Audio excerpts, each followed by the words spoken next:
Hi hello പുതിയ വീഡിയോയിലേക്ക് എല്ലാവർക്കും സ്വാഗതം. അപ്പോൾ ഇന്ന് ഞാൻ വന്നിട്ടുള്ളത് പ്രത്യേകമായിട്ടൊരു കാര്യം പറയാൻ വേണ്ടിയിട്ടാണ്.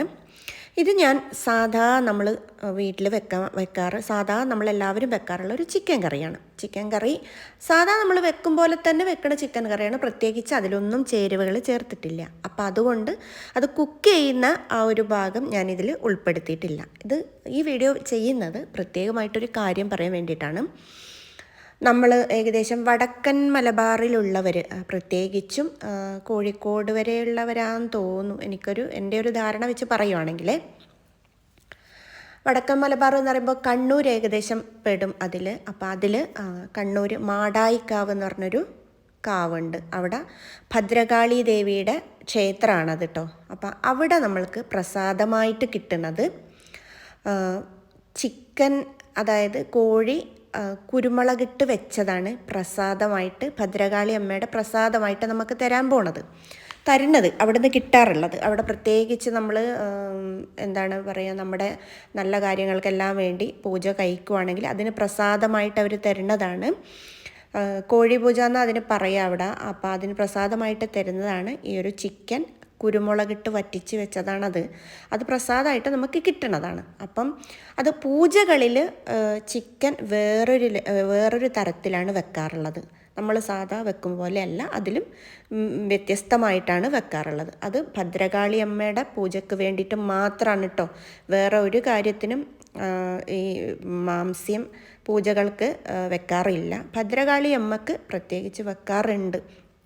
കാരണം ഒരുപാട് യുദ്ധങ്ങളും കാര്യങ്ങളൊക്കെ കഴിഞ്ഞ ശേഷം ഭഗവതി അമ്മക്ക് ആ ഒരു രക്തത്തിലുള്ള ഒരു നിവേദ്യം കൊടുക്കണം എന്നുള്ള ഇതിലോട് വന്നതാണ് ഈ ഒരു ചിക്കൻ്റെ ഈ ഒരു പ്രസാദമായിട്ട് നമുക്ക് കിട്ടാറുള്ളത് കേട്ടോ. അപ്പോൾ അതുപോലെ തന്നെ ശക്തി പൂജ വരാറുണ്ട്. നമ്മൾ ഈ നവമിക്കൊക്കെ ശക്തി പൂജ കഴിക്കാറുണ്ട് ദേവിക്ക്.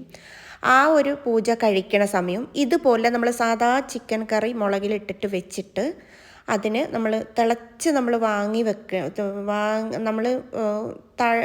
താഴോട്ട് നിർത്തി വെക്കത്തില്ലേ, കറി വെക്കത്തില്ലേ, താഴോട്ട് അടുപ്പിൽ നിന്നും മാറ്റി താഴോട്ട് കറി വെക്കണ സമയത്ത് നമ്മൾ നല്ല തേങ്ങാപ്പാൽ തൻപാൽ പിഴിഞ്ഞിട്ട് അതിൻ്റെ മേലെ ഒഴിക്കും. അതായത് തിളപ്പിക്കത്തില്ല, താഴെ വെച്ച ശേഷം ചൂടോടെ താഴെ വെച്ച ശേഷം നല്ല തൻപാൽ ഒഴിച്ച് നമ്മൾ അതിൻ്റെ മേലെ അങ്ങ് കൊടുത്തിട്ട് അങ്ങ് മൂടി വെക്കും.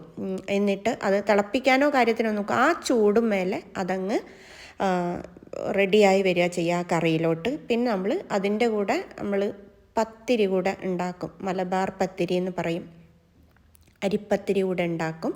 അപ്പം അതും ഈ ഒരു കറിയും കൂടിയാണ് ശക്തി പൂജക്ക് പ്രസാദമായിട്ട് എല്ലാവർക്കും കിട്ടാറുള്ളത്. അപ്പം അതിന് പ്രത്യേകിച്ച് ഉണ്ടാക്കാൻ വേറെ ഒരു വഴിയും വേണ്ട. ഇങ്ങനെ സാധാ നമ്മൾ കറി തിളപ്പിച്ച് ഉണ്ടാക്കിയ ശേഷം കറി വാങ്ങി വെച്ച ശേഷം നമ്മൾ തൻപാലങ്ങ് മേലെ ഒഴിച്ചു കൊടുക്കുക. എന്നിട്ട് അത് റെഡി ആയി വരുന്ന സമയത്ത് കറിയുടെ ഈ ഒരു കളറൊക്കെ മാറി ഇച്ചിരി വെള്ള കളറായിട്ട് വരും. ഇച്ചിരി എണ്ണ അങ്ങ് തൂകുന്ന പോലെ മേലെ ഇങ്ങനെ തൂങ്ങി നിൽക്കുകയാണെങ്കിലും പക്ഷെ നല്ല ടേസ്റ്റാണത്. അങ്ങനെ നമ്മൾ പൂജക്കല്ല ഉപയോഗിക്കുന്നെങ്കിലും സാധാ ഉപയോഗിക്കാൻ പോലും ഞാൻ പറഞ്ഞതാണ്, നല്ല ടേസ്റ്റാണ്. അപ്പം ഈ ഒരു ചിക്കൻ കറി ഞാൻ വെച്ച് കഴിഞ്ഞപ്പോൾ എനിക്ക് ആ ഒരു ഇതാണ് എൻ്റെ ഓർമ്മയിൽ പെട്ടെന്ന് വന്നത്. അപ്പം ഞാൻ വിചാരിച്ചു ഒരു വീഡിയോ അതിനൂടെ ചെയ്യാമെന്ന്.